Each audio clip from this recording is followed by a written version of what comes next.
es Jesús Mauricio López Hernández, tengo 53 años de vida. Actualmente soy el CEO de una empresa llamada Jire Herbs, pero también me desenvuelvo como merolico.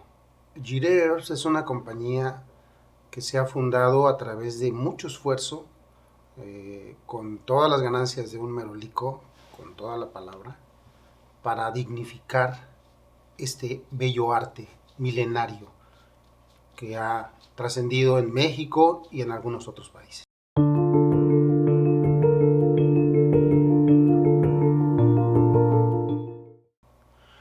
Un merolico es conocido como arte popular, un merolico es talento, un merolico es corazón, un merolico es amor a su patria, un merolico es un chamán, una persona que sabe de hierbas, una persona que sabe de oratoria, una persona que tiene talento para actuación, una persona que tiene los medios y la capacidad para salir adelante como una profesión, como un, vamos a llamarle, talento nato que te va a permitir siempre salir adelante en cualquier situación. Eso es un merolico para mí.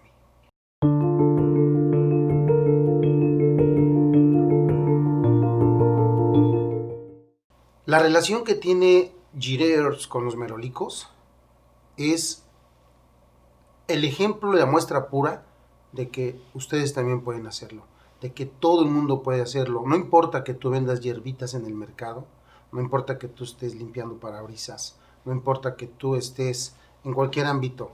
Si naciste en la calle, no es un patrón que tú tengas que ser callejero toda la vida. Entonces, esto, Jire Herbs es, digamos, la muestra entre el equilibrio que puede haber de cuando tú naces hasta donde puedes proyectarte a cualquier país, en cualquier ámbito. Eso es Jire, lo que yo quiero que vea la gente de Jire Herbs.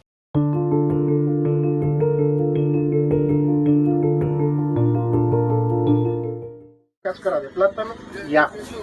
No vendo ajos ni vendo cáscaras de plátano, por supuesto. ¿Sabes de alguien que tiene problemas de calambres? Sí, ¿Para qué sirve el plátano? por el potasio. ¿Verdad que sí sabe? Nada más que con eso de que ya no somos indios, se nos olvida. ¿Cómo se llama esto? A ver si se acuerdan. Le voy a regalar 3 consejos de hierbas, espero en Dios se los aprenda, y si no se los aprende, se lo voy a dar apuntado. Si tiene preguntas, déjemelas saber, porque hay cosas que a mí se me van de la mano. ¿Cómo se llama esto? Es muy triste, la verdad es que yo creo que como muchos mexicanos, hay que decirlo porque se quiebra la voz, ¿no? Nacemos en un barrio, nacemos a veces sin madre, sin padre, o mueren, ¿no? A determinada edad, entre drogadictos, entre viciosos, entre rateros, ¿no? Yo alguna vez me pregunté si mi destino era ser asaltabancos, clonador de tarjetas, a vender droga o un borracho, simplemente porque eso es lo que había en mi colonia. Había más tiendas de cocaína que tiendas de abarrotes. Era bien común andar sin zapatos, andar con zapatos rotos, con zapatos de plástico. Entonces, a mí no me gustaría que eso lo pasara a la demás gente. Y hay una persona que es un mentor para mí, Francisco Vargas Leiva, que es o fue mi cuñado, en paz descanse, y él me toma como un niño a los 6 años. Y pues entre golpes, patadas, cocos, tuve que soportar todo eso para poder decir si puedo, y un día lo voy a lograr, y quiero estar arriba. Pero no era el camino que yo veía,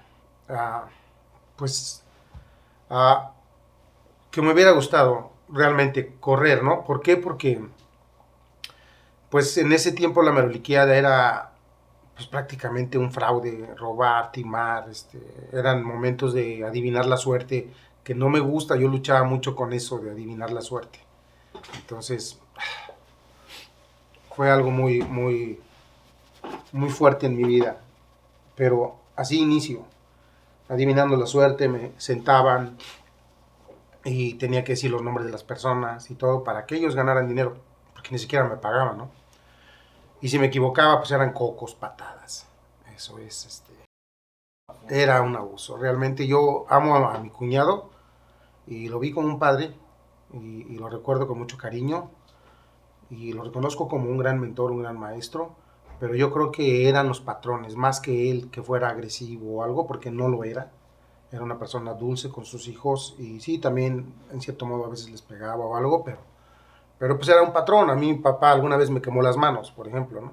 Alguna vez se me ocurrió agarrar un billete que vi tirado y de lección fue quemarme las manos en la estufa. Entonces, o cuando nos portábamos mal, pues eran cinturonazos, ¿ves? Con la hebilla. Entonces eran cosas bien fuertes, ¿no? Que yo creo que muchas mujeres y muchas personas vivimos en ese entonces, pero era algo cotidiano. Y desafortunadamente no había escuela para padres. Ahora hay lugares donde pueden orientarse y pueden ver que no es lo que se hacía antes, pero muchas veces también puedo decir que no es lo que ahora se vive, porque ahora es a los niños a los 8 años, por ejemplo, en el país donde yo vivo ahora, es enseñarles desde los 8 años que si tu papá te grita, llámale a la policía, y ahora es totalmente lo contrario, ahora los niños mandan al papá. Entonces nuestra generación es una generación que fuimos dominados por los padres y por los adultos, y ahora dominados por los hijos, ¿no? Afortunadamente mis hijos han tenido una educación un poco diferente, y yo puedo dar gracias al cielo porque pues yo nunca ocupé de pegarles, y ellos tampoco ocupan ahora de golpear a nadie, ni de menospreciarme, ni de alguna manera violentarme, porque también existe la violencia verbal, también hay violencia en todos los ámbitos, ¿no? Económica, en todos los ámbitos. Puedes violentar a una mujer limitándola con el dinero y no permitiéndole que trabaje. Hay mucho tipo de violencia que es bien interesante, pero eso es otro seminario.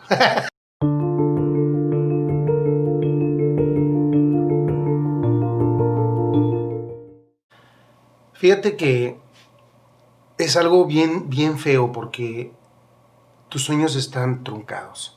No puedes soñar mucho porque el barrio mismo se encarga de enseñarte que eso no es para ti. No sueñes, ¿no? Los mismos compañeros, los mismos amigos, ya, con una palabra ahí, ¿no? Ya, tú no eres para eso, no te sientas esto. O si platicábamos ayer con un amigo, si alguien empieza a sobresalir, pues te empiezan a jalar a que no te vayas, a que tú perteneces aquí y estás arraigado aquí. Yo me acuerdo, por ejemplo, cuando empecé a practicar karate, me fui a una escuela como a los 10 años, yo creo, me fui a una escuela le llamaban, ya ni me acuerdo, como los Boy Scout, pero tienen otro nombre que dan, pentatlón, era un pentatlón. Nos daban forma de hacer marometas y todo, y pues te dan ciertas habilidades. Después quise entrar a la escuela de karate, y mis amigos, mis vecinos de la vecindad me decían, cuando te hagas cinta negra, vienes para que veas cómo te doy en la madre. No importa que estudies, tú nunca vas a hacer nada, y vas a ver. Entonces era gente que les teníamos miedo porque pues ya fumaban marihuana, ¿ves? Ya fumaban mota, ya andaban con su bolsa de cemento, se sabía que eran rateros y traían ciertas técnicas de golpeo y de chinear a la gente y de todas esas cosas, el barrio pesado.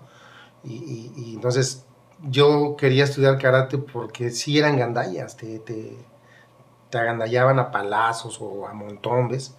Entonces, pues tengo algunos navajazos, algunas cosas que pues se viven, ¿no? Que la gente a veces no platica o no quiere contar. Entonces, si tú te vas a defender, quieres estudiar, ellos te limitan, te dicen, no, nunca la vas a hacer. Y de todas maneras, cuando la hagas, te vas a enfrentar conmigo. Y a veces me esperaban afuera y me querían pegar, o de alguna manera que no fuera, ¿ves? Entonces, a veces te limitas. También me acuerdo que muchas veces yo iba a cargar, había un señor ahí que vendía canales de reses. Entonces no teníamos que comer y yo me iba con él y pues tenía que cargar y todo sangrado y todo ese rollo, y pues te pagaba con un hígado, ¿ves? Entonces era el pago pues así como si fueras un animal, no sé, y era bien triste. Entonces yo veía los grandes restaurantes y todo, y pues te achicopalas, dices, esto no es para mí, definitivamente. Y pasa eso, le sumamos que cuando quieres poquito salir a algún restaurante, te humillan, ya ves que en México pues casi es el patrón, ¿no? Te humillan, te hacen sentir menos, las gentes que no son fresas, pero se sienten fresas, ¿no? No falta, que en el metro van muy perifoneadas y te miran para abajo y todo ese tipo de cosas, pues tu autoestima está en el suelo, en el suelo. Entonces los sueños que yo tenía de ser algo, pues eran truncados. Afortunadamente, pues empecé a conocer personas como un amigo que se llama, le decimos el Chiche, que él trabajaba en la zona rosa, fíjate. Entonces yo veía su onda de él, y decía, oye, pues sabe de música, y entonces empiezas a tener aspiraciones, y él me infunda mucha confianza, Incluso a mi cuñado algún día le pregunté, ¿será que algún día podamos ir a Estados Unidos y trabajar? Pues nada más que sepas inglés, pero pues como tú vas, no creo que aprendas, o sea, igual te sigue pisando, ¿no? Entonces todo lo que vas pensando se va rompiendo. Y en mi corazón pues sí tenía el anhelo de ser un doctor.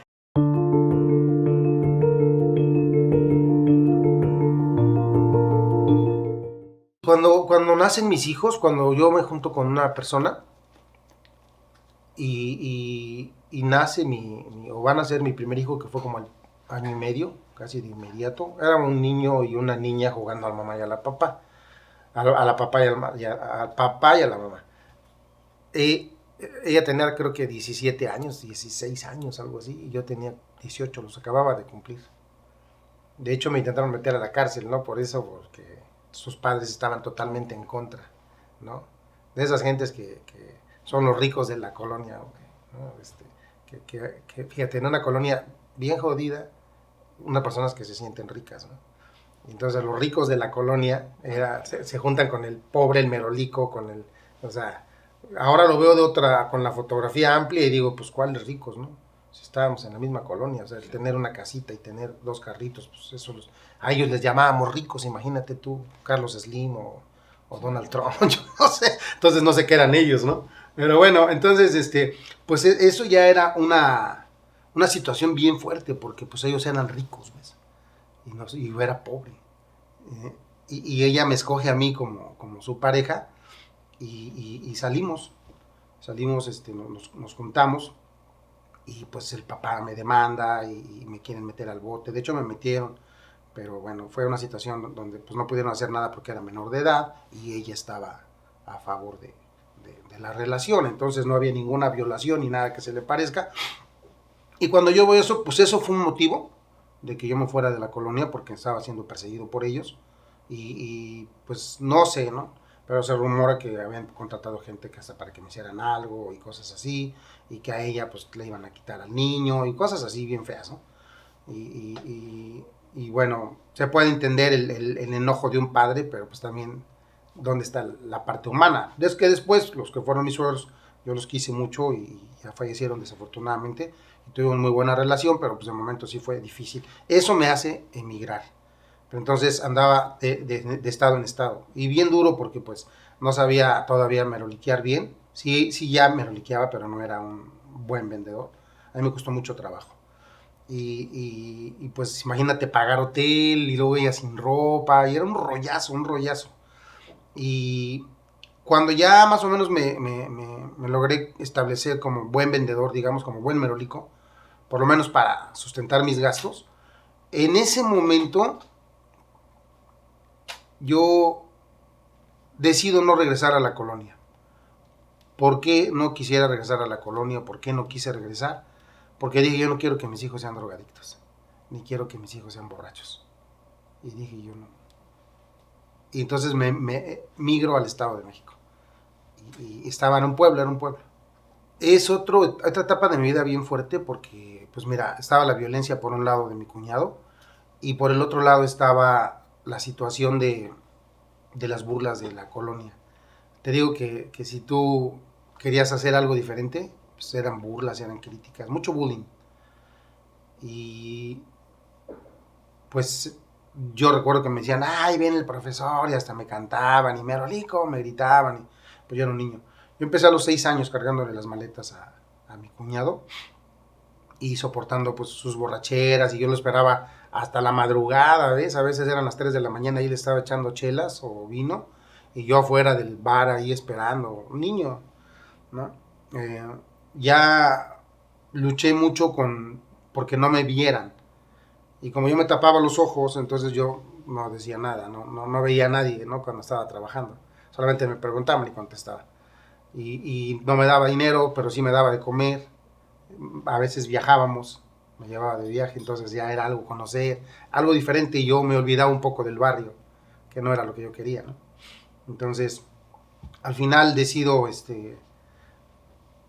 no ser merolico y me pongo a estudiar primaria, secundaria, pero era bien difícil, bien complicado, por los viajes, por todo. Y cuando ya empiezo a vender es porque él me obliga. Me dice, tú tienes que darme la mitad de lo que vendes. Y cuando me des la mitad de lo que vendes, yo te voy a poner la mercancía y te voy a poner el lugar y además me vas a juntar a la gente. Entonces, mi trabajo era juntar la gente, hacer la bola, voy a sacar la víbora, mire, fíjese bien, se llama Catalina y bla, bla, bla, y todos esos rollos que la voy a hacer que se pare por la punta de la cola y puros rollos que son bien comunes de los merolicos antiguos. Usaba la baraja, me acuerdo que la baraja yo la hacía mover y con la baraja se adivinaba la baraja. Yo te podía dar una baraja a ti y sin que tú la vieras yo te decía si era un caballo de oros, espada, estaba trucada la baraja, ¿no? Y hacía desaparecer la baraja así con la mano. Todos esos trucos era la manera de entretener al pueblo. Entonces el pueblo, en ese entonces en Tacuba, pues se reunía alrededor de mí y ya cuando ya estaba la bola, entonces entraba mi cuñado. Y ya él era mucho más diestro en ese entonces y hacía una víbora de papel y te hacía unos trucos. Él siempre andaba bien arreglado, bien trajeado y vendía amuletos de la suerte. Entonces, era muy bueno vendiendo, era excelente. Y entonces ya me vendaba yo los ojos, adivinaba, y al final me decía, párese, se va a parar el maestro y les va a enseñar algo. Entonces yo empezaba a vender jabones. Los jabones, yo nunca conocí, bueno, sí, yo creo que sí, a la persona que los hacía, y esa persona mandaba los jabones, le tenía yo que dar el 50% a mi cuñado.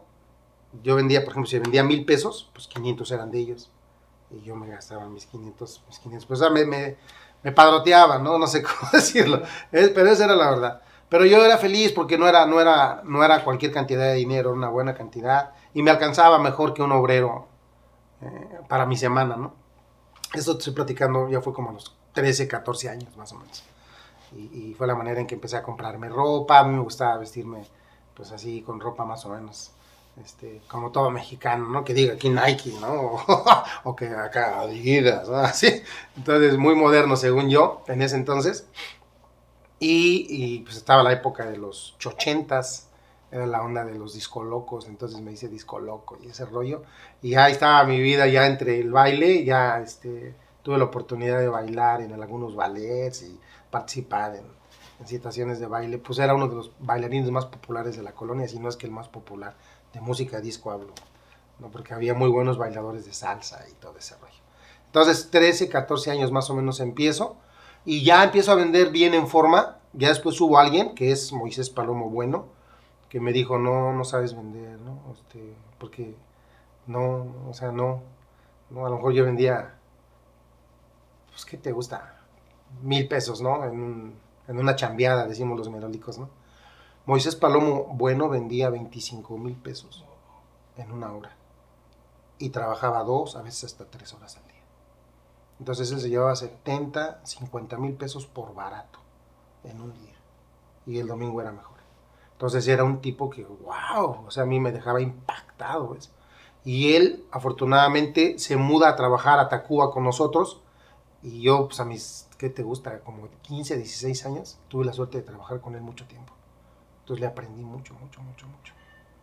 Pero él tenía una situación que era, pues mira, todos los merolicos eran borrachos en ese entonces, casi todos, incluyendo a mi cuñado. Los que no eran drogadictos, usaban pastillas para poder hablar bien, pues era la onda. ¿no? Y era un desorden. La realidad es que cuando yo conocí a Moy, se me abrió el mundo. Cuando yo conocí a Moisés, me estremecí y dije, no manches, eso está padre. O sea, por primera vez quise ser merolico, cuando yo lo vi a él. ¿Por qué? Porque era un chavo que hacía ejercicio. De manera desordenada, si quieres, ¿no? Porque hasta donde sé, creo que nunca fue nada en el deporte, ¿no? Pero era un tipo que levantaba sus pesas en su casa y movía los chacos en su casa, a su estilo.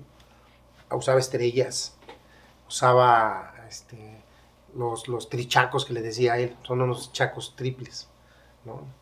Ahora sé que se llaman nunchacos, ¿no? Pero él manejaba todo eso y tenía sus paredes, su casa. No era una casa ordinaria, era una casa donde estaba bien loco. Por ejemplo, si había una barda en medio, él perforaba el techo, aunque fuera una casa rentada, ¿ves? Y colgaba un costal el tipo, loco, loco, loco. Y ganaba tanto dinero y te sentaba en un huacal. Su mesa estaba bien fea. O sea, pues era un callejero con un chingo de lana. Y todavía se saca la lotería el tipo, fíjate. Impresionante. Y tenía el cabello largo, entonces rompe todos los esquemas porque todos andaban de traje, de esos trajes baratones de Tepito. Y este cuate de playera, con el pelo largo. Todo lo contrario de lo que me habían enseñado. De tenis, a mí mi cuñado no me dejaba trabajar de tenis. Entonces, de tenis y pantalón pegado. Y todo el mundo, voy a sacar la víbora, y nunca sacaban nada. Y este cuate abría una maleta y traía 30 víboras boas. Entonces nada más las sacaba, todas las víboras, y ya estaba la gente. Y entonces yo tenía que esperarme a lo mejor media hora en que, mire, y la voy a sacar, y fíjese bien, y la voy a hacer que se pare por la punta de la cola, y con todos esos rollos. Y desafortunadamente me tardaba mucho. Y el tiempo apremia, porque lo que quieres es vender, ¿no? Y él sacaba, y a la primera decía, aquí está tal pomada, ¿no? Vale, en ese entonces, ¿no? Unas 700, 2 por 1000. Era su entrada. Entraba él diciendo el precio. Todos los patrones invertidos, pero era muy exitoso. Y luego, como estaba fornido, atlético, pues toda la gente escondíamos la lana porque pues estaba la DIP, había un montón de rateros, trabajábamos entre prostitutas y todo ese rollo. Y este camarada ponía la lana, así la hacía bolita y la ponía. Entonces había un montón de lana en el piso, rodeada de víboras, que nadie se acercaba a la lana, por supuesto, por las víboras, ¿ves? Y unos bolones de gente impresionantes. Y ese cuate se lucía. Así se subía una persona en los hombros, hacía ejercicio, los retaba a hacer lagartijas, era espectacular. Entonces a mí me llamó la atención y dije, yo quiero ser como él. Y fíjate que todos, por ejemplo, yo había un camarada que también tuve la fortuna de convivir muchos años con él, un gran maestro, que es reconocido en todo México y si no es que en algunas otras partes del mundo. Él se llamaba Ernesto Yela Huerta, en paz descanse, mejor conocido como el Gran Marconi. Él usaba ventrilogía y era un tipazo que él se llegó a relacionar con el tipo ese que traía a Carlos, a Neto y Titino, que se llama Carlos, uno que fue muy famoso en televisión. Entonces él movía el muñeco, Don Cheto y Titino y esos muñecos. Él le llamaba Don Cheto y Chonito, creo que se llamaba, Don Chonito. Y movía los muñecos y formaba unos bolones tremendos. Y él vendía libros. Entonces era otro tipo de personas que yo decía, wow, está vendiendo libros y me gusta. Pero era bien difícil. Sí aprendí afortunadamente, pero qué difícil mover al muñeco y el sistema de él solamente le quedaba a él. Ha habido muchos que lo han imitado y que por ahí hay un falso Marconi, pero pues nada que ver. Yo lo conocía al famoso falso Marconi, que decía que era su hijo y no era su hijo. Pero bueno, y los verdaderos hijos de Marconi pues son grandes amigos míos. Leo, Luis, Neto, todas sus hermanas, su esposa, todo el mundo, una familia muy unida con nosotros. Yo trabajé mucho tiempo con él y aprendí, no te imaginas. Entonces, esos dos grandes íconos en mi vida, que afortunadamente llegan al lugar donde yo estaba trabajando, que es una gran suerte porque no todos. Entonces yo estuve con ellos algunos 15 años, yo creo, si más que más. Con Moy yo creo que más, con Palomo mucho más. Pero Marconi ya estaba más grande. De hecho, Marconi es el suegro de Palomo. Entonces, Palomo se casa con su hija, Chabela. Es algo impresionante, ¿no? Y obviamente las generaciones de ellos, que es Abraham y Leo y todo eso, son tremendos merolicos. O sea, Alejandro, sin olvidarme de ellos, si no menciono alguno, perdón, pero son tremendos, son muy buenos, son artistas como tal. Entonces, eso es cuando yo digo, yo ahí sí quiero ser. Como dicen en México, sí soy. Dije, ahí sí, ¿no? Y él es la inspiración para el karate. Por él me meto al karate, por Palomo. Fíjate, creo, no sé. Hasta donde yo me quedé, él no es nada de karate. Siempre tiraba patadas, todas chuecas y todo, pero pues, él sentía que era karateca, ¿no? Y te enseñaba, y no, y que la pichayi, que quién sabe qué. El verdadero karateca, hasta donde yo sé, fue su hermano Reyes. Él sí fue cinta negra de Taekwondo, y con él sí hice algunos combates. Un gran amigo mío, ya en paz descanse también, pero era tremendo en el karate. Y sus hijos todos están influenciados con el karate. No sé si lo estudian. Creo que Muyo, un saludo para él. Él también fue, no sé si es black belt o no, pero estuvo en el Taekwondo. Pero bueno, él es el que hace un impulso a eso, al deporte. Y ese Marconi que te estoy tocando, te toqué el tema porque él trabajaba con una pachita de vino aquí. O sea, se metía su vino, estaba chambeando y con un popote aquí. Sí, señores, y y estaba bien pedo. Pero pedo, así. Y toma, la gente no se daba cuenta, ¿ves? El señor siempre bien trajeado, bien arreglado. Y tomando su alcohol. Y Moy no. Moy salía y me traes no me acuerdo, se tomaba unos licuados de fresa o unas bombas y le ponía huevos de codorniz. Y tráeme huevo, y entonces yo, ¿qué es eso? No, a ver, ¿quieres uno? Sí. Y era muy espléndido.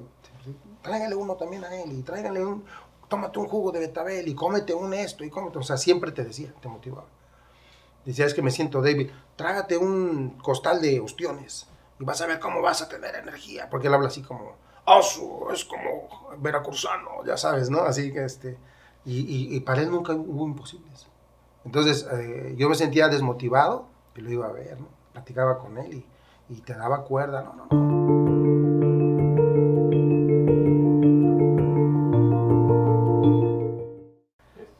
Es bien curioso porque fíjate que yo con los jabones pues no sabía nada. Yo no, como nunca me interesó, yo no sabía nada. Nada más sabía hablar. Sabía todo el verbo de todos, de Palomo, de Marconi, de mi cuñado, del Tracatraca, de Cantinflas, de que son los personajes con los que yo me desarrollé de niño, ¿ves? Y entonces había un señor en Celaya que le llamaban el Rigo Tobar. Él decía, no sé si sea cierto, ojalá un día lo sepa, él se llamaba, o se llama, no sé si ya haya muerto, se llama Ricardo Tobar García, el Rigo. Ese señor era igualito a Rigo Tobar, y él vendía pomadas, o aceites de linimento, aceites para sobar y pomadas. De hecho, el nombre de Reumofons es de él. A él se lo copié y lo hago en su honor de él, porque yo también lo quise mucho, y es una persona que siempre andaba borracha o drogado, pero era una persona muy noble. Entonces, en Celaya él me trataba de ayudar, fíjate, ¿no? Las ayudas, ¿no? Cuando yo me fui con la chava esta, la ayuda de él fue llevarme a trabajar con él, me daba la oportunidad, no era envidioso en ese sentido, pero siempre borracho. Entonces su consejo era, fúmate un toque para que puedas hablar, ¿no? Y ahí voy de idiota, ¿no? Y pues menos podía hablar, ¿no? Tómate una pastilla para que puedas hablar, pues menos, ¿no? Ahora emborráchate, a ver, o sea, él me estaba tratando de ayudar, fíjate las ayudas de ese entonces, ¿no? Si en lugar de decir, oye, tómate un curso de oratoria, fíjate, no, entonces, hasta que yo quería vender jabón, o quería vender lo de la buena suerte, que es lo que yo había visto, pero no. Y un día ya me vi sin dinero, sin nada de dinero, ya no tenía ni para comer. Y le dije, acompáñame acompáñame, tengo que ganar algo, acompáñame. Y llegamos a la plaza San Agustín, ahí en Celaya, y él me deja y lleva su portafolio él, y se va a tomar, y ahí deja su portafolio. Y yo empiezo con mi rutina aburrida, de lo de que yo sabía hacer según, y no podía. Pero era tanta mi frustración y mi impotencia, que ya que me transformé, así como que dije, tengo que sacar el fuá, como dicen, ¿no? ¿Y qué crees? Que abro su maleta en la desesperación y había unos aceites para sobar. Y no sé de dónde me salió. Levanté la cabeza, les voy a quitar un dolor. Y pues, me apalomé, por así decirlo, ¿no? Y empecé como a tratar de imitarlo y sale. Fue mi primer chamba. Ahí es cuando yo vendo 25,000 y vendí pomadas aceites para el dolor. Y pues a la fecha lo sigo vendiendo. Al otro día me acuerdo que pues andaba borracho, no se dio cuenta, pues entonces ya le di algo de lana y al otro día le dije, lleva el doble de lo que trae, lleva más. No, pero ¿para qué? Que tú llévate todo. Digo, tú no te preocupes. Y me acuerdo que fueron 3, 4 merolicos, Juanito, Martín, de los de Celaya. En ese entonces, todavía no existía Ramón el Sague, que es muy famoso en Celaya ahora, y es afortunadamente de la mano de los López, digamos, es como familia. Entonces, me acuerdo que me dicen, pues trabaja tú, uno así como que, pues, el más tontito, el más... Y pues toda la mercancía que estaba ahí, ¡pum!, me la acabé. Me acabé la mercancía mía, bueno, la de él. Pero la única que no me acabé es la mía, porque no. Sí vendía jabón, pero no era tan bueno. De hecho, no fui bueno en el jabón, bueno, en mi entender, ¿verdad? Yo digo bueno en mi entender, porque hay gente 20,000 veces mejor que yo. Pero en mi entender, yo fui bueno en el jabón cuando Moisés Palomo, otra vez Palomo, me vio en una chambeada, como decimos, y era una bolota de gente con las víboras de él, precisamente. ¿Y qué crees? Que vendí como 3 jabones o 4. Y luego Paco me mordió una víbora aquí, y la otra acá, y todo sangrado, y todo derrotado, y todo. Enfrente de la gente, sí. Y el Moy me dice, ¿sabes qué? A ver, ven. Dice, ¿qué es lo que vendes? ¿Qué? Y ese cuate usó 4 palabras y pum, vendió todo mi jabón. Así. Dijo, a ver, ¿ya compraron su jabón? No, algo así recuerdo. Manchas, barros, espinillas, acné. ¡Pum! Mire, el jabón se usa así. Agarró un tipo del público y mire, si tiene orzuela, si tiene caspa, pum, pum, lo bañó. Abrió el jabón, lo bañó. Pásenme una toalla. Fue todo lo que hizo.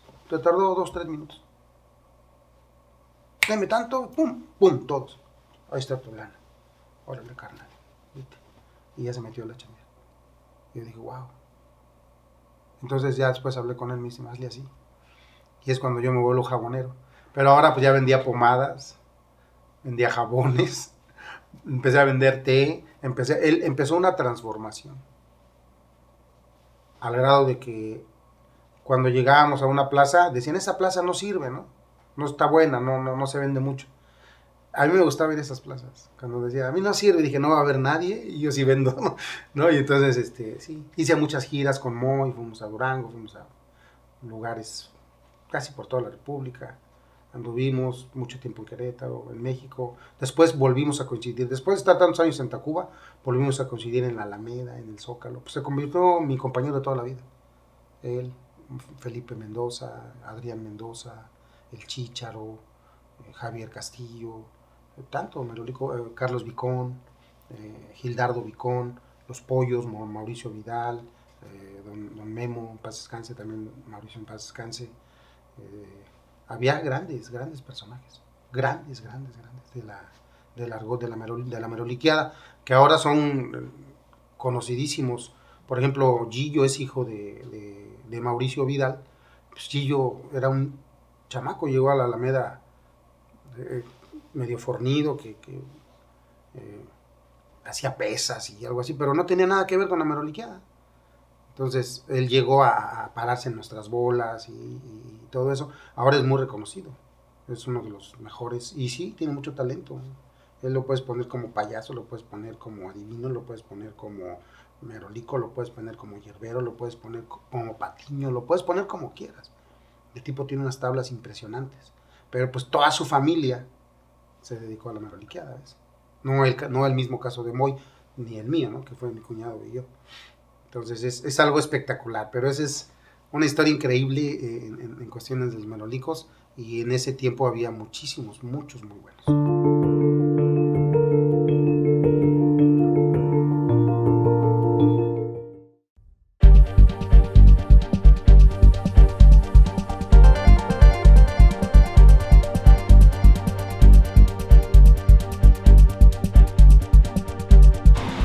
Ackerman, Heraboy, Rica Campi informa que la crema Reumafón es ideal para toda inflamación y dolores musculares.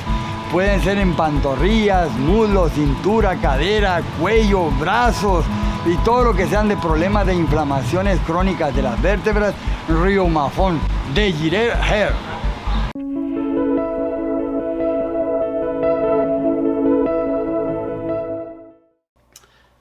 Mira, vamos a hablar un poquito de eso, y para la introducción me gustaría decirte que no todas las religiones dicen la verdad, o todas las religiones no tienen toda la verdad, pero tampoco tienen todo lo que dicen es mentira. Lo mismo pasa con los merolicos. No todo es verdad, pero tampoco todo es mentira. La verdad es que se ha ido desvirtuando mucho, pero también por otro lado ha ido evolucionando. Porque el merolico anterior, el que yo conocí hace 45 años, más o menos, ese merolico era 50% un artista callejero. Era obligatorio saber manejar la baraja, los pañuelos, hacer trucos de magia, traer tu machicolé, traer, no sé, tu embudo, tu cono, tu trompeta, trabajar sin carpa, trabajar sin mesa. Es más, no había un tendido, eras tú y nada más. Tú te parabas y era tu baraja o tu pañuelo, era todo. No había nada, no había un puesto como tal. No había ni tianguis, estaban en los puestos, en las plazas, perdón.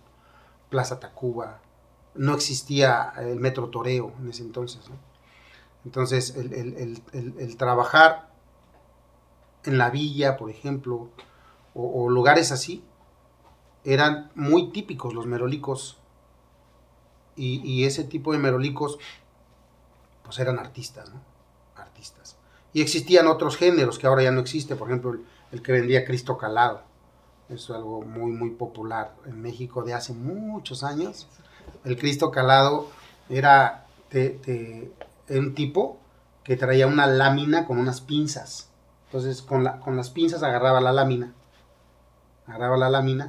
Y en su meroliquear, que también tuve la oportunidad de hacerlo, te ponía una esclava, te ponía una esclava, te ponía unos anillos, unos aretes, broquelados, te ponía un montón de joyería, pero un montón, unas esclavotas así, que parecían de oro, ¿no? De esas gruesas. Y después agarraba ácido, y ese ácido lo ponía en el piso, y veías como el ácido hervía, el piso hervía, el ácido hervía en el piso, pues. Entonces, agarraba una moneda, la ponía, y la moneda se desbarataba con el ácido.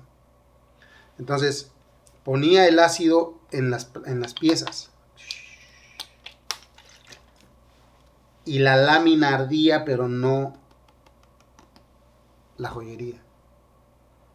Era algo impresionante, ¿no? Entonces ya la lavaba, pum, la secaba, y entonces ya te vas a llevar la esclava, te vas a llevar el anillo, te vas a llevar los aretes, te vas a llevar, pues te ajuareaba. Y todo por 20 varitos.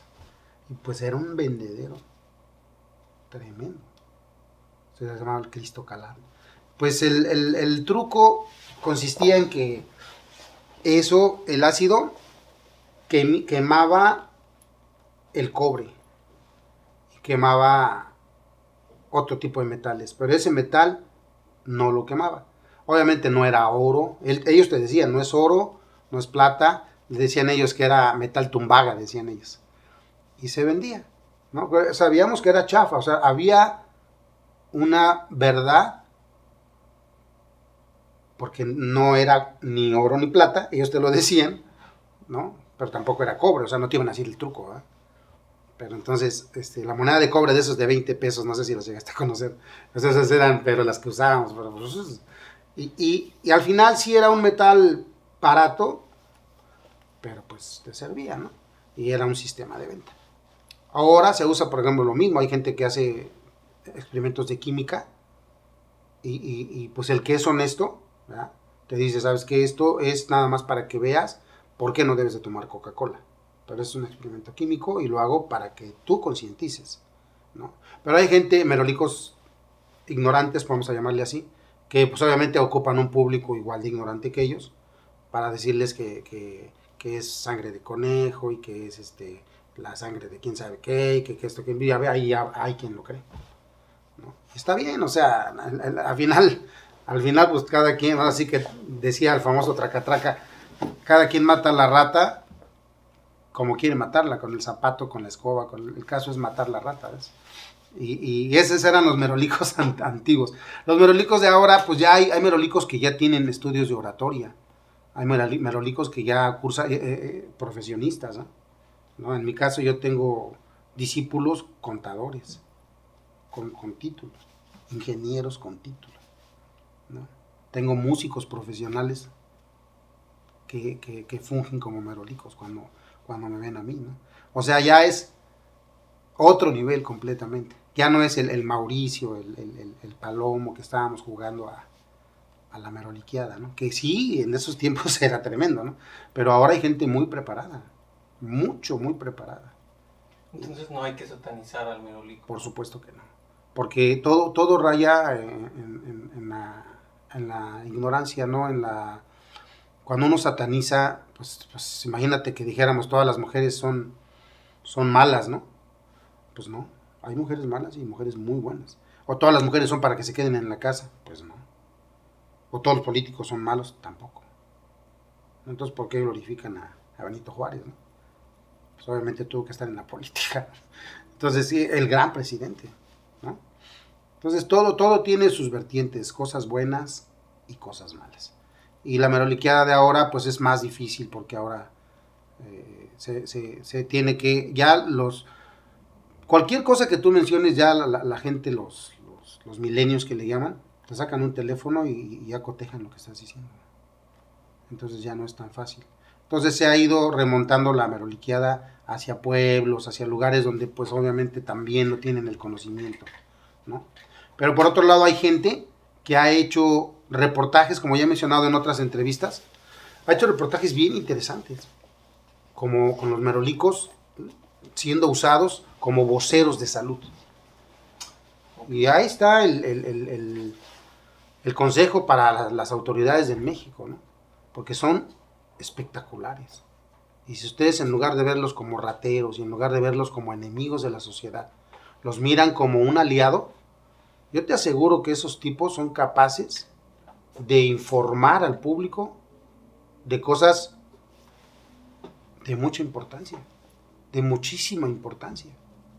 Y que pues yo creo que sería ya el tiempo de desenmascarar a esos grandes comerciantes intocables, ¿no? Como los de los jabones, ¿no? Hablando de jabones, que puro lauril sódico, pues es para hacer espuma, pero es un producto cancerígeno y bien peligroso.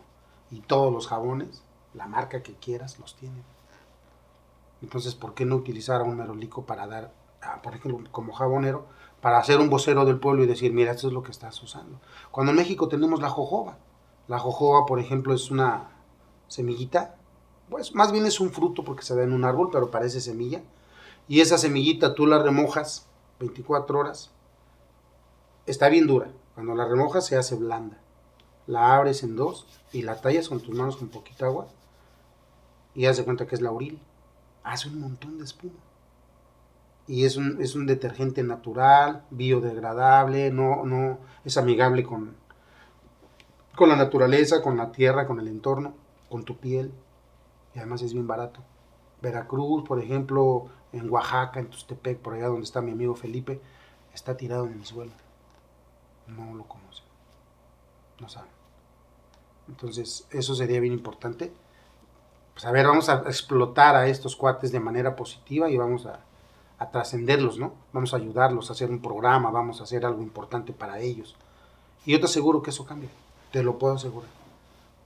Porque eso, pues estamos hablando de los merolicos, pero pues, podemos hablar de los viene, podemos hablar de los limpiaparabrisas, podemos hablar de los cargadores de la Merced, podemos hablar de los diableros, podemos hablar de los vendedores del metro, y en todos pasa lo mismo, no se potencializa. ¿Y qué va pasando? Se va desvirtuando. Y sería importante que las autoridades tomaran medidas bien interesantes para todo el pueblo, porque México tiene un promedio del 80% de comerciantes. En la población total, todo el mundo se dedica casi al comercio, a donde vayas. Es mucho comercio y desorganizado completamente. No pagan impuestos, la ley del más fuerte. Surgen líderes como en el tiempo de Alejandra Barrios y todos ellos, algunos pasados de lanza y otros buenos, que te cobran cuotas, que te limitan, es un rollazo, que no sé por qué las autoridades no se dan a la tarea de hacer algo positivo. Y bueno, pues nosotros estamos ahí tratando de impulsar a través de GIRERS una propuesta para que se puedan hacer reformas importantes. Ya en su tiempo lo vamos a anunciar, pero vamos a tratar de cambiar un poquito ese entorno, y yo voy a luchar para esto. De ahí todas estas entrevistas.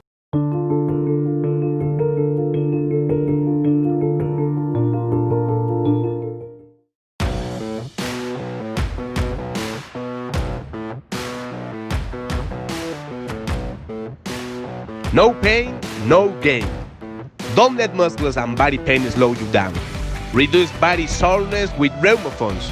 With this fast-absorbing, natural, deep-penetrating aloe vera formula, you will experience a long-lasting training. Apply on knees, lower back, hamstrings, arms, shoulders, or any part of your body where you feel discomfort. Get the best result with Reumafonds, your option for a maximum body pain relief and fast recuperation. ¿Cómo llego a Estados Unidos? Es una larga historia. ¿Dónde vives? Actualmente estoy viviendo en Los Ángeles, California. Pero soy un residente ahora. Espero pronto tener la nacionalidad. Pero mi mente vuela a que, fíjate qué curioso, yo siempre amé Estados Unidos. Desde niño, la música, siempre, toda mi vida me vi. Te platicaba que le dije un día a mi cuñado, ¿por qué no nos vamos a trabajar a meroliquear a Estados Unidos? Pues resulta que después, por los malos comentarios, empecé a tener cierto odio por los gringos. Cierto odio, o sea, que decía, ¿por qué ellos vienen y entran como en su casa? Y nosotros tenemos que sacar una visa y tenemos que... Y alguien me preguntaba, saca tu visa. Y decía, no, ¿para qué? El día que yo vaya a Estados Unidos quiero ir ordenado, decía yo, dentro de mi enojo y mi molestia. Yo quiero ir ordenado. Quiero tener mi visa y quiero no estar yendo a trabajar y quiero estar lo mejor que pueda. Entonces, entreno karate, como ya te mencionaba, por la situación de Moisés Palomo. Y afortunadamente es algo bueno para el karate. Bueno, yo creo que más que bueno mi maestro Jorge Torres en ese entonces, era un campeón, me entrenó de una manera muy profesional. Y hay una historia que también después me gustaría platicar acerca de él. Pero bueno, enfocándome a la pregunta, me selecciono para ir a pelear a Phoenix, Arizona. Y dentro de muchas luchas, porque ya te platicaré, yo tenía mi primer campeonato o mi primer participación internacional como karateca debió ser como en el año 98, algo así. Y yo estaba seguramente abordando los 30 años. Fue muy difícil, muy difícil. Pero yo siempre he tenido en mi cabeza que lo que cuesta trabajo es lo que vale la pena. Entro a entrenar karate a los 20 años, ya muy tarde, motivado por Moisés Palomo Bueno, y era una vergüenza tremenda que yo era una persona de barrio que pues andaba en lo más peligroso y me daba mucha vergüenza ver que había, primero que no se iba a tirar un golpe o una patada, ¿no? Segundo, que había niños de 4 o 5 años entrenando karate y yo decía, pues qué ridículo me veo, ¿no? Todos los traumas que te deja el barrio, las ideas que te van metiendo en la cabeza de que tú no puedes, de que tú no vales, de que tú no sirves, todas esas cosas, ¿no? La falta de familia, porque pues, mi familia se desintegró, murió mamá, murió un papá, se desintegró. Mis hermanos son como, sí, los amo y los quiero y los tengo, pero la verdad es que no, tengo sobrinos que no conozco, imagínate. Entonces no, tengo hasta cierto miedo que algún día uno de mis hijos se pueda juntar con una prima de él que no se conocen, ¿me entiendes? Algo bien desagradable. Entonces, empiezo a entrenar a los 20 años porque enfrente de la casa abrieron una escuela casualmente. Y dije, va a empezar, de aquí soy. Dije, de aquí me tienen que enseñar a fuerzas cómo cerrar la mano, me tienen que enseñar desde el principio. Entonces entro a karate. Y pues mucho sacrificio porque, pues imagínate, yo tengo 3 hijos, ¿no?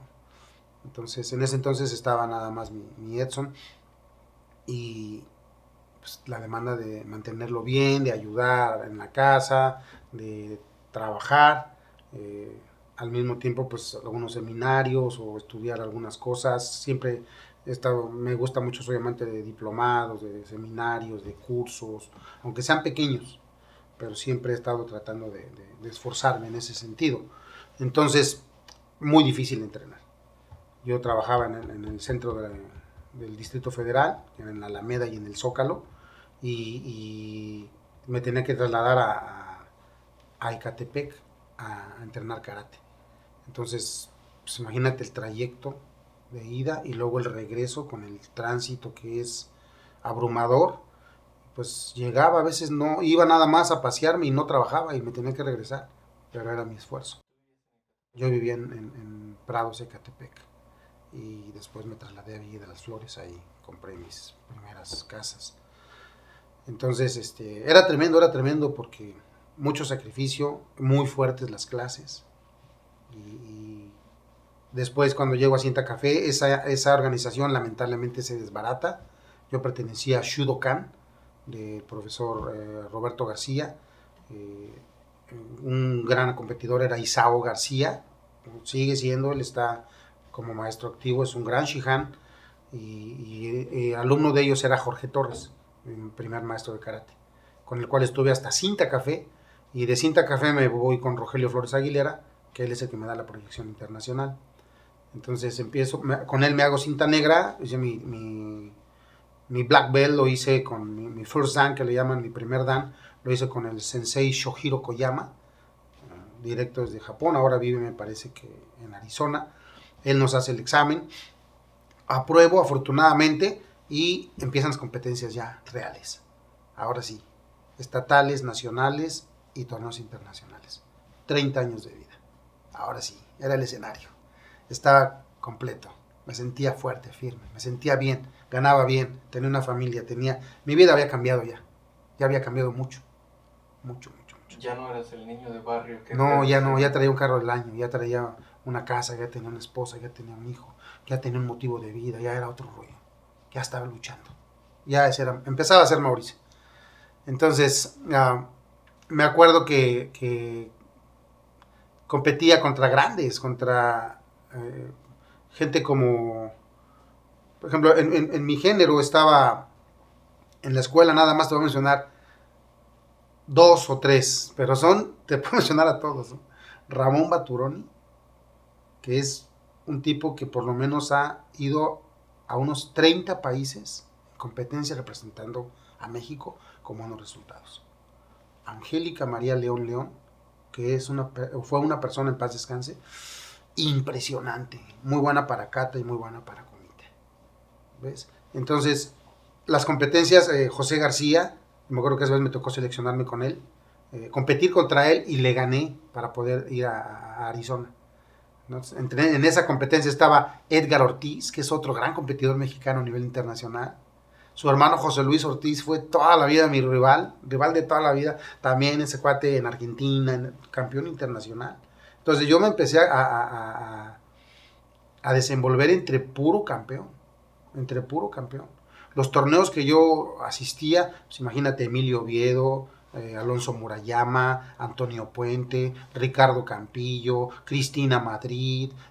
Bueno, era, hoy por hoy, es, no sé, con respeto a todos los karatecas nuevos, pero es lo mejor. Es como decir, yo estuve con Lionel Messi y con este otro, ¿cómo se llama? Cristiano Ronaldo.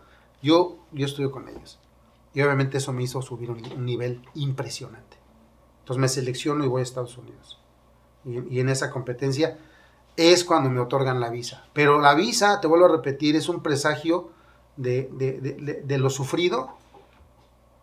Es un propulsor para la luz, yo sí pienso. Porque me meten a la cárcel, ya te lo platicaré en otra ocasión. Y yo estaba en la cárcel, seleccionado nacional, ir a competir a otro país y en la cárcel. Y el estúpido licenciado me meten a la cárcel por las víboras, que también es una gandalle total del gobierno, y lo voy a decir en su momento. Pero el estúpido licenciado, su defensa fue, pues él es seleccionado nacional, no lo pueden meter a la cárcel. Entonces, me están acusando de un delito de federal de posesión de víboras, ¿verdad? O venta y tráfico, y no sé qué tanto me querían acusar. Y me está defendiendo porque yo soy un karateca, o sea, pues obviamente. Bueno, perdí una casa, me quedé en la miseria, pero salí a los 3 días. 3 días salí, bajo fianza. Y después de eso, me muerde una víbora de cascabel por un error. Aquí. Y aquí todo era un dedazo de este tamaño.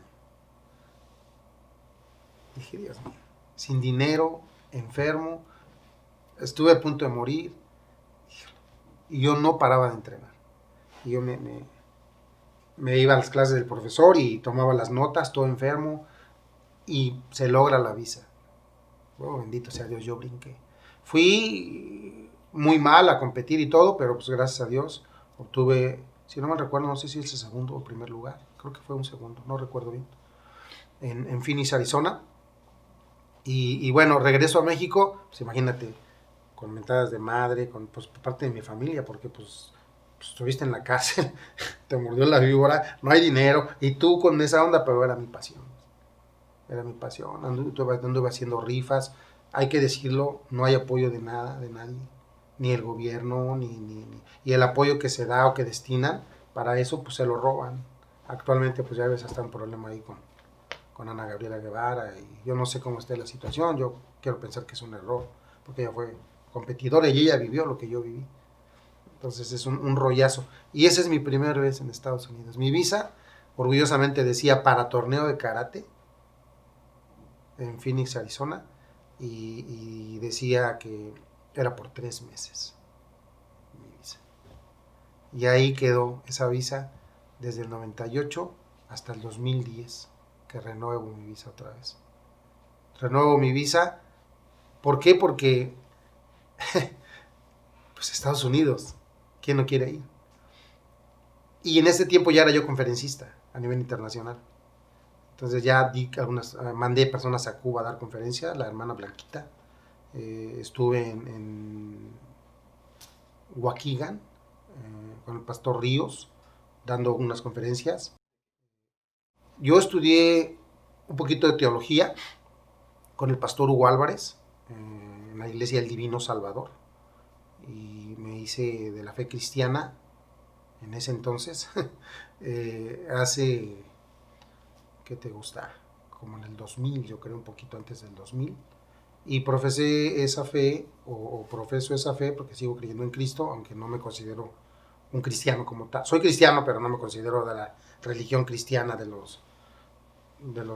pastor Hugo Álvarez, por ejemplo. No me considero ya de ellos, ¿no? Aunque tengo mi credencial todavía como pastor, digamos, ¿no? Y todo, pero no me considero, no es lo que yo buscaba. O sea, yo estaba buscando a Dios y creo que lo encontré fuera de ahí. Entonces, fue algo muy fuerte, en un tiempo platicaré.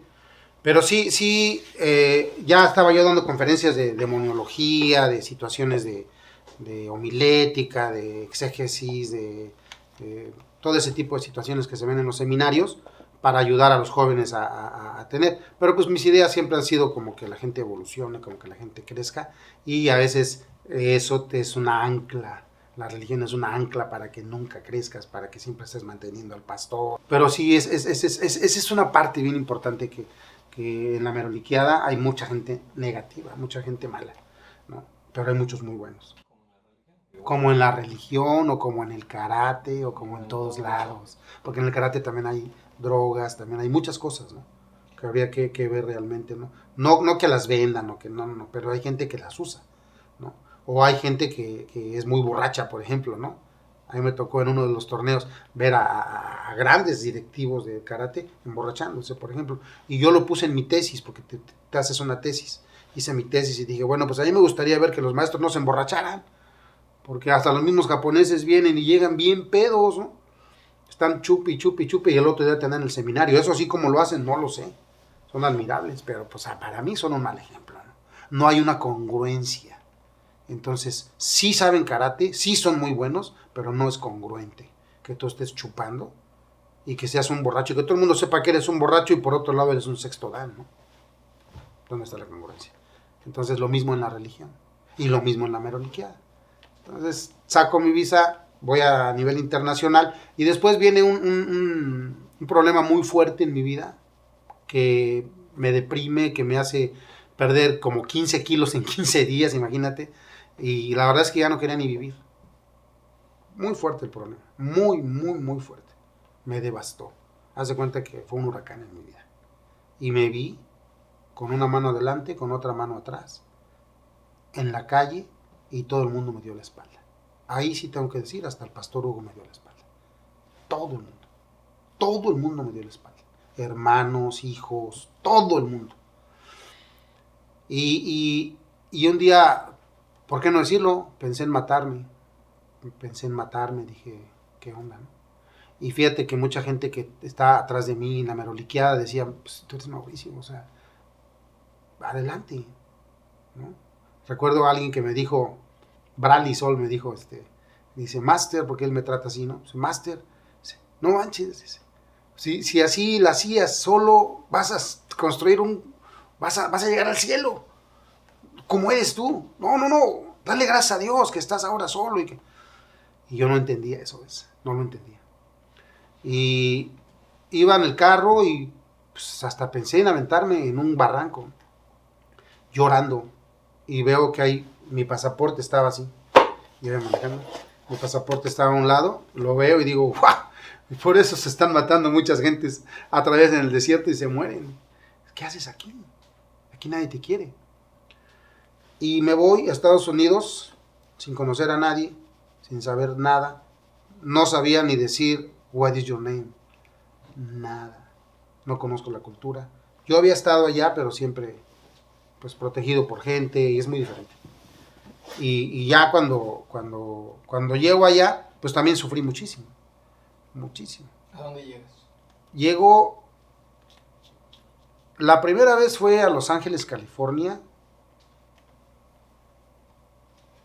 Y en Los Ángeles, California, me roban una persona. Fíjate qué curioso, que yo ayudaba a su mamá, que incluso ni le pagamos, ni le cobraba yo renta en la casa, y la ayudé mucho, creo yo, y he hablado con ella, creo yo, todavía de repente le ofrezco ayuda. Y su hijo me hizo una tranza y me corrió de su casa sin dinero. Mal, se portó muy mal conmigo, ¿no? Dios lo bendiga, yo no tengo rencor contra él, pero se portó muy mal. Y me abre la puerta un pastor chileno, me habla por teléfono y me dice, vete a Salinas, California. A Salinas, California. Y en Salinas, California, me hospedan en una casa como pastor. Digo así, una casa, porque pues la casa era de ellos, yo dormía en el sillón. Y si ellos se dormían a las 2 de la mañana, pues yo tenía que dormirme. Pero créeme que ahora que yo veo esto, valoro el sillón. Porque hay gente que duerme en las calles. y me habían dado una computadora, y esa computadora traía un montón de fotografías. Yo no sabía, porque yo no sabía bien manejar eso. Y traía pornografía y cosas así, yo no sabía. Y esa computadora a mí me la dieron, no era mía, pero me la dieron. Y yo me la llevé a Estados Unidos. Y entonces me dijo la persona con la que vivía, me dice, oye, ¿y qué sabes hacer? Pues sé dar conferencias. Y sé, mira, y trato de buscar en el YouTube las conferencias. Y le digo, ayúdame, ¿no? Es que aquí debe haber alguna conferencia mía. Y abre el registro el historial de la computadora. Perros teniendo relaciones con humanos, caballos con mujeres. No hay nada. Se va. Y me deja abierta la computadora y yo digo, wow. Dije, si le digo que no es cierto, no me va a creer. Imagínate, yo iba con título de pastor. Fue algo que me impactó. Y dije, ni modo, Dios se va a encargar y yo creo que las cosas se van a poner en su lugar en su momento. Y pues sí, lo esperado, a los 2-3 días va a venir mi mamá, deja la casa por favor. Y otra vez a la calle. Zapatos rotos. Y voy a una iglesia y pido permiso de quedarme. En el ático de una iglesia, con un friazo, porque Salinas es frío, pero frío. Y con un tipo ahí, Marcial, su nombre, me acuerdo. Yo no tengo nada contra los marciales, pero me hacía burla hasta de mi nombre. Me decía, Mauricio, qué nombre tan naco, tan indio, que no sé qué. Me tenía que quedar callado. Cuando quería él, me invitaba a un café. Fue horrible. Tenía que lavarme mis partes en un lavabo porque no había baño. Hacer el baño donde pudieras. O sea, y lo que sí me acuerdo es que yo me paraba a las 5 de la mañana y caminaba como 1 hora y media para llegar a la escuela de inglés. Y ahí me tomaba un café, una dona y me regresaba. Y yo no me perdía mis clases de inglés. Estuve estudiando y llegó un ángel a mi vida. Llegó una persona, Francisco Samaniego, el jefe, voy otra vez, que me iba a tocar en las mañanas para invitarme un café y una dona. Y en la tarde me llevaba a su casa, a escondidas de su esposa, a comer. Y de repente me dejaba bañarme. Bien duro, bien feo. Pero me lo propuse y dije, tengo que salir adelante. Y fui a Minneapolis. En Minneapolis hubo una cosa también bien fea. Porque pues era pura nieve. Y yo fui con la promesa con la promesa de querer hacer mi escuela de karate allá. Y me tuve que quedar en una casa que no estaba autorizada por la ley. Entonces no podía salir de día porque si te veían le ocasionaba problemas al dueño. Era un problema. Entonces, pero también seguía en la escuela de inglés. Y empezaba a conocer el sistema. Empezaba a luchar. Me ofrecen un trabajo para ir posiblemente a Brasil a dar clases de karate. Y tomo el avión porque me encontré $300 una vez. Entre la nieve, me encontré $300 y tomo el avión para ir a Cancún. Y de ahí había un vuelo que me iban a pagar para Brasil. Y resulta que en Cancún me roban. Me salgo porque estábamos esperando la conexión para el vuelo. No sé si iba a salir de Cancún, no sé cómo iba a estar la onda. Pero el caso es que se me renta un carro y pongo mi visa y mis cosas y me roban. Me dejan en short y chanclas, sin darme yo cuenta, en Cancún. Y pues los gringos que iban conmigo pues, llegan al lugar de la embajada y les dan un pasaporte de reemplazo y se van a donde tienen que irse. Yo dije, yo estoy en México, es mi país. Y llego a sacar mi credencial de lector. No te voy a contar todo, nada más te voy a decir que me dieron 6 meses para recuperarla. 6 largos meses para recuperar la credencial de lector. Y después saqué el pasaporte. Me volví a tardar 1 año para poder hacer lo que un gringo hizo en un día, en unas horas. Solo con un juramento ante Dios.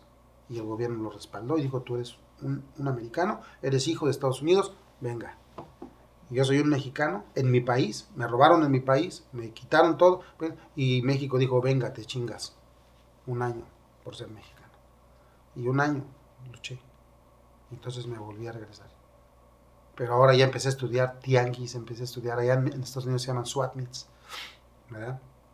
No es las pulgas, que las pulgas me parece que son pulgueros, se llaman en las fronteras, y se les llama pulgueros porque hay unos lugares que se llaman flea markets, que son como que mercados de pulgas.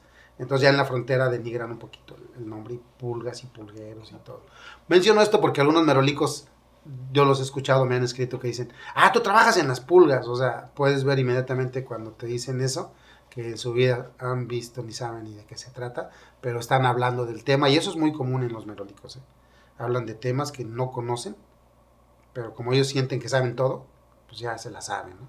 Ya, a mí qué me va a decir, a mí qué me va a enseñar, muy, muy común, ya tenemos oportunidad de hablar de eso, y ojalá en buena onda quiten eso, esa basura que tienen en su cabeza, porque, por ejemplo, una vez un cuate me habló, por ahí me dice, oye, he querido sacar mi pasaporte, pero no, porque a mí me han estado invitando a Estados Unidos, ya sabes, ellos, ¿no? Sí, ¿y por qué no sacas el pasaporte? Es que me piden mi cartilla militar. ¿Te piden tu cartilla militar? Oye, pues, creo que desde el tiempo de López Portillo dejó de ser eso. Digo, yo he sacado pasaporte 1000 veces, nunca te lo van a pedir. Pero tú qué vas a saber, si aquí quién sabe qué, y se enojó. Nos dejamos de hablar por mucho tiempo. Y si ve este reportaje, él va a saber quién es. Y él ojalá y reconozca ahora. O como por ahí otro merolico me dijo un día, ya estoy tramitando mi visa. Sí, nada más que como yo trabajo para Televisa y he salido en la tele, a mí me van a hacer la entrevista en mi casa. Ay, güey, no, pues a todo dar. Qué chido, ¿no? Y pues por eso él va a entender cuando vea este reportaje que yo siempre he pensado que él es un mitómano. Aunque es un gran ser humano, lo quiero mucho, lo amo, pero es un mitómano. Porque esas cosas, pues yo las he vivido y él no debe de decirlas. En lugar de verse bien, se ve peor. Y como esas, te puedo contar 1,000,000 de los merolicos, que todos saben. Y lo que no lo hablan, pues a lo pendejo. Entonces, cuando tú ya vives una experiencia, tú estás hablando con propiedad, porque tú ya la viviste. Y esa es la manera en que yo empiezo a hacer un search, una investigación a fondo, y entonces busco unos ojos. Dije, yo necesito a alguien que me guíe en donde están los tianguis y todo eso. Necesito un carro, y empiezo a hacer un plan, estructurar, por primera vez en mi vida, un plan estructurado. A pesar de que en karate tuvimos nutriólogos, tuvimos gente que nos estructuraban planes, pero entonces empiezo a hacer un plan, una estructura, y afortunadamente me sale. Hubo gente que me ayudó, no me llevaron a Estados Unidos ellos, no me regalaron nada, yo pagué todo, yo pagaba mi renta, y les pagaba, pero sí me abrieron las puertas de su casa, y sí, de alguna manera nos intercambiamos. Entonces regresas a Estados Unidos. Y te entonces devuelven tu visa, todo. Ya es cuando sí, fíjate que qué diferente, ¿no? Estados Unidos a México, y con todo respeto para mi país que amo, no es México el país malo, no es toda la gente, pero hay gente muy nefasta y que hace mucho daño. Cuando yo voy a Estados Unidos y digo, me robaron mi visa, ¿sabes qué me dijo la güera? Me dijo, ay, cuánto lo siento, 1000 disculpas, ¿qué puedo hacer por ti? Pues necesito otra visa, con mucho gusto, mi rey. A ver, pum, lo sé yo, pum. A los 15 días me llegó a mi casa. Mi visa por 10 años. Y regreso a Estados Unidos. Y ya cuando regreso con más visión, con dinero. Ahora me preparé. Trabajé 6 meses, llevé dinero, dije, no me vuelve a pasar. Y ya trabajando, pues me fui a meroliquear, junto mi dinero, me arreglo mis ojos, me pongo mis lentes, me arreglo mi dentadura, dije, y me despedí de toda mi familia. Y vámonos. Y llegué a Estados Unidos, y ya el primer domingo que fui a trabajar, me acuerdo por allá por Rosemead, pues vendí, y vendí muy bien. Y dije, no, pues, y ahí inicia Gireers, inicia el merolico de Estados Unidos y Gireers.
En Estados Unidos tienes que adaptarte a la ley. Nada es sobre la ley.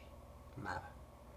Entonces, el llegar con malos hábitos, porque yo llegué con malos hábitos, llegas y quieres hacer tú tu mercancía y quieres ahí a la mera hora de vender estar llenando las bolsitas de té y ahorita las voy a vender. Y así llegué. Y llegó alguien y me dijo, ¿sabes qué? Si vas a vender, vende lo que traigas hecho, de preferencia que sea en un laboratorio, porque si te agarran y te pillan haciendo esto, te vas a ir a la cárcel. Y dije, sí es cierto. Y entonces empecé a informarme, una investigación y todo, hasta que pude hacerlo. Sí, eventualmente pues, tuve que cometer algunas fallas, porque no tienes dinero, ¿ves? No tengo apoyo, no tengo quién. Y no creían en mí, nadie creía en mí. Nadie. Todos decían, estás loco. Es que yo puedo ganar bien y puedo... Estás loco. Hasta que lo logré.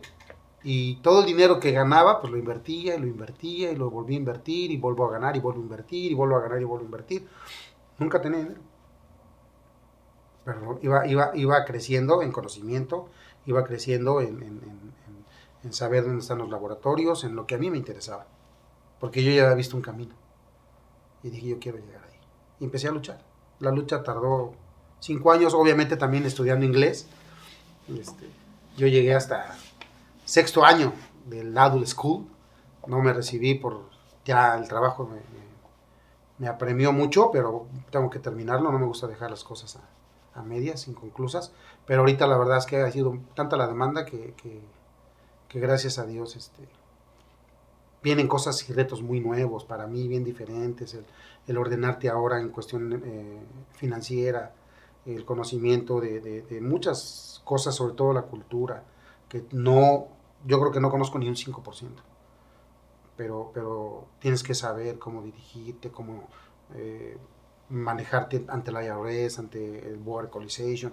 Yo no sabía ni siquiera qué es eso que te estoy mencionando, ¿no? Aquí Hacienda era un punto bien diferente, que hay gente que todavía aquí en México tiene en la cabeza de que yo estoy en Hacienda y no saben ni siquiera qué es para pagar impuestos, pero piensan que decir estoy en Hacienda ya estoy ordenado, y eso no tiene nada que ver. O sea, eso es fácil pagar el impuesto, ¿no? Te digo porque eso pasa en los merolicos, por lo menos. Entonces eso me ha costado muchísimo trabajo y afortunadamente estamos capoteando todo eso. Y siempre pues me gustaría ser una persona respetuosa de este país que me abrió las puertas, que tuve la fortuna de saber que aquí si haces una cosa mal, no llegan como con las víboras que tengo que me metieron a la cárcel, sino que llegan y te orientan y te dan la oportunidad de que te ordenes, porque ellos piensan que tú estás haciendo las cosas porque realmente no sabes. Pero ya sabiendo tienes que cambiar y te dan la oportunidad del cambio. Entonces a mí me dieron esa oportunidad y yo genero el cambio.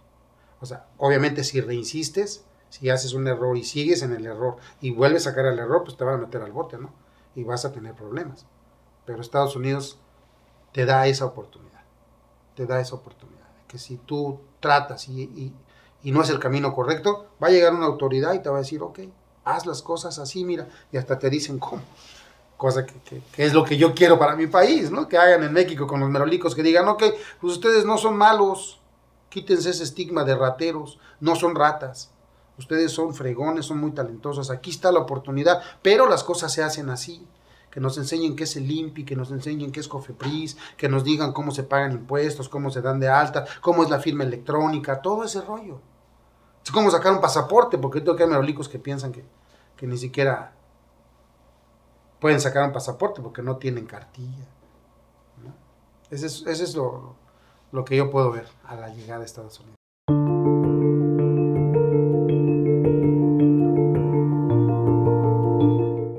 En Estados Unidos todo es caro, muy caro. Yo viajo de Los Ángeles hasta Miami buscando un laboratorio, haciendo investigación y obviamente gastando, que eso es lo más difícil, ¿no? Encuentro un laboratorio en Miami y empezamos a trabajar con ellos por un buen tiempo. Ahora el problema era el traslado de la mercancía, el tener un lugar donde guardarla el tener la refrigeración adecuada, todo ese tipo de cosas, el buscar las cosas para que lleguen al laboratorio y luego regresen ya fabricadas a ti, el orden de las etiquetas, cuál es el problema con el FDA, si eres una persona que tiene que ver con el FDA. Esa es una situación bien complicada porque en Estados Unidos no se juega, ¿ves? Entonces empiezo a buscar los elementos indicados de mayor calidad del país que sea, que los provea, no me importa. Y teníamos ya una manera de trabajar, de vivir. Obviamente me entero qué es un sell permit, empiezo a ver qué es el pago de la ciudad, que hay que tener el permiso de la ciudad también, el permiso de Health Department, todos esos rollos, pues a empezar a averiguar y a actuar. Obviamente pues te piden toda la regulación, checan tu laboratorio y todo ese rollo. Y más adelante yo tuve que buscar algo más cerca. Nos fuimos a Denver, después pues, ya estamos en Los Ángeles. En Los Ángeles es muy caro, es una de las ciudades más caras que hay, si no es que la más cara. Y ahora ya estamos no nada más con Reumofons, sino con algunos otros proyectos que traemos ahí interesantes, que algunas veces se mueven, se tambalean, algunos caen, pues se mantiene lo que a la gente le interesa. Y pues lo más importante para Jiré es siempre venderles los mejores productos, la mejor calidad y es cambios constantes, porque nosotros no estamos casados con Reumofons. Nosotros estamos casados con el éxito que pueda proyectarle a la gente que va a usar nuestro producto. ¿A qué me estoy refiriendo? A que si tú tienes una promesa de que esta pomada te va a quitar el dolor, que realmente te lo quite. Y que esto conlleve a que tú puedas recomendar y que ahora el trabajo nos busque a nosotros, no nosotros buscar al trabajo. Y esa es la misión de Jiré Herbs y lo hemos conseguido. Tenemos muchas referencias, muchos testimonios de mucha gente que ha usado y afortunadamente estamos tratando de ir a otros países. Y obviamente pues tratar de jalar a la gente que nació conmigo como merolico y de ayudarlos cada quien en su país o cada chango en su mecate, como se dice. Pero sí que se profesionalice y que se pueda ver como un oficio. Y por qué no un día sueño con tener una escuela de todos estos conocimientos que he adquirido en este país tan maravilloso, Dios bendiga América, proyectárselos al mundo y tener un mejor mañana. Ese es lo que puedo decirte de Reumofons para el mundo.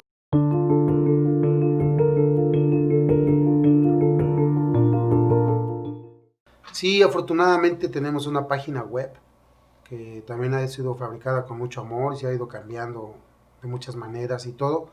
Pero si tú nada más le picas a tu computadora y le pones en el Google Jiré Herbs, ahí va a aparecer páginas de Facebook, la fanpage que le llaman, va a aparecer nuestro web, que es www.jireherbs.com, vas a aparecer también en Instagram y bueno, vas a encontrarte incluso con un canal que se llama Naturismo Viral, que es una onda bien interesante, que ya platicaremos cuando nos dé la oportunidad. Vas ahí, nada más entras y puedes hacer tus pagos con PayPal, puedes hacer tus PayPal pagos o puedes también hacerlo con tu tarjeta o bien llamar a la compañía 1833-777-9484, el teléfono de la compañía y te van a atender las gentes encargadas de ventas en el departamento que sea necesario para tus capacitaciones, incluso si quieres vender, porque tenemos capacitaciones para la gente que vende. Cursos de oratoria, maestría en ventas, etcétera, etcétera, todo eso para que la gente se desarrolle vendiendo.